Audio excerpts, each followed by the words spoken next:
Mga kapatid, sa mga nag-aabang po ng balitang entertainment, let's do this now na. Tinapos na raw ng aktor na si Dennis Padilla. Alam mo, lungkot nito na pagpipiestahan na sila.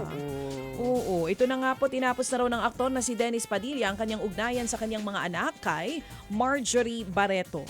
Sa panayam sa kanyang entertainment host na si OG Diaz, sinabi ni Dennis na pagod na siyang ayusin ang kanyang relasyon sa kanyang mga anak.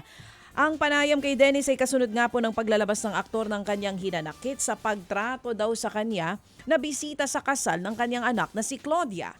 Sa huling bahagi po ng interview kay Dennis, sinabi niyang ito na ang permanent goodbye sa mga anak. Hindi na raw siya makikipag-usap o makikipagkita sa kanyang mga anak kay Marjorie. Grabe. Oo, sana'y maayos po yan privately. Kasi grabe din yung pambabash na inaabot ng mga anak ni Marjorie Barreto. Sana po ang isipin muna natin dito. Hindi natin alam kung ano din ang punot dulo nito. Correct. Oo, pero dahil magkakapamilya, sana ayusin privately. Yun yung keyword doon Privately. Kasi pamilya siya. Pagpapiestahan lamang po sila, 'di ba, ng mga tao sa nangyayaring ito. Correct. O samantala mga kapatid, balik pelikula ang aktres na si Yassi Pressman sa pelikulang Isolated. Kasama ang veteranong aktor na si Joel Torre. Ang comeback ni Yassi, sinalubong naman ang usap-usapang nagparetoke raw siya. Alam naman daw yan ni Yassi. Natatawa raw siya pero tinatrato na lang daw itong compliment. Pumayat lang daw siya at nagpa-bangs. Kung may binago man daw si Yassi sa kanyang sarili, hindi sa katawan o mukha, kung hindi sa lifestyle niya. Okay. Ipapalabas sa April 30 sa mga sinihan nationwide ang comeback film ni Yassi na Isolated. Talaga to si Erwin. Huwag daw Bakit? baguhin ang mukha, maganda na. Yung love life daw ang baguhin. Ay! Ikaw talaga, Easy. Erwin. Isihan mo. Ito mga nagko-comment dito huhugot na naman tayo nito Oo. Alam mo, si Yassi, maganda talaga. Tinitignan ko ngayon, alam mo pinabago, yun na yung itsura niya. Oo. Alam mo, kahit walang makeup, maganda talaga yan. Maganda talaga Nakasama ko siya. kasi yan sa loob ng PBB house. Oo. Pagising niya sa umaga, ang sarap dungisan ng mukha kasi ang ganda Talaga? Isipin mo yung nagising ka ng umaga. Di ba namamaga pa tayo minsan pagising sa umaga? Oo. Usually, ng pinakatsaka natin, yung Yeah. kababangon. Siya, Oo. ang ganda niya. Ay, parang I woke up like this. ano Walang daw ba, effort. if ever daw ba pinabago? Kasi tinitingnan ko ngayon, parang Oh. wala naman.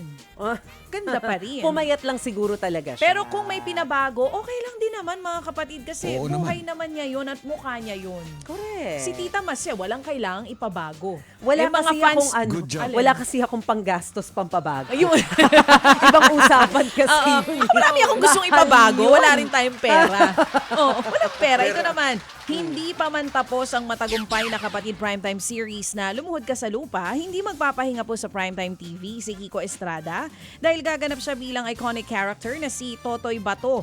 Hango po ito sa classic na pelikula ni The King Fernando Poe Jr. na gawa ng legendary comics creator at film producer na si Carlo J. Caparas. Asahan daw na puno ng aksyon at bakbakan ng serye dahil magsisilbing tagapagligtas ng Pook Paraiso ang karakter ni Kiko. Kabilang po sa mga bigating cast, sina Bea Binene, Cindy Miranda, Diego Loizaga, Noni Buencamino, Mon Confiado at Yula Valdez. Abangan po ang Totoy Bato dito sa TV5.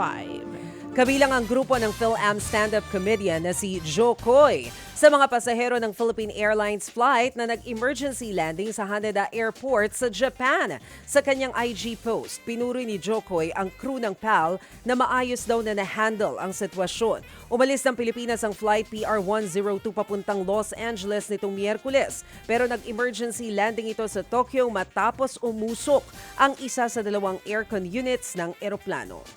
Samantala, magkahalong kilig at kaba, yan daw ang na-experience o may experience sa mga manonood sa inaabangang Hollywood movie na Drop. Bibida po dyan sina White Lotus star Megan Faye at Brandon Sklenar na sumikat sa pelikulang It Ends With Us. Iikot po ang kwento ng pelikula sa epekto ng digital intrusions sa real-life human connection.